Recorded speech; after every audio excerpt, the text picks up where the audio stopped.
বৃহৎ কোনো ষড়যন্ত্রের একটা অংশ। প্রার্থীরা কেউ নিরাপদ নয়। বিষয়টা ভালোভাবে দেখার কোনো কারণ নেই। আধুনিক যুগ, বিভিন্ন জায়গায় ক্যামেরা লাগানো আছে।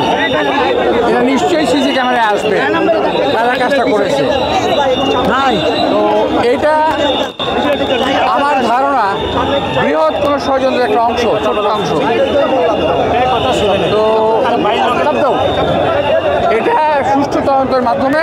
বসুন্ধরা ডায়াপেন্ট এখন আরো উন্নত। এই হট এয়ার থ্রো টপশিট দ্রুত শোষণ করে সোনামণিকে দেয় কোমল অনুভূতি।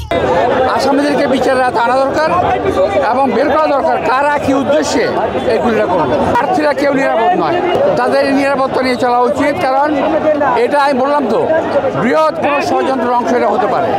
পরে বুঝে যাবে, এখনই বলার সময় আসে নেই। তবে এই ঘটনাটা নিঃসন্দেহে নিন্দনীয়, দুর্ভাগ্যজনক, হতাশাজনক। আমরা সহযোগিতা করবো বলেই তো আমি এখানে আসছি।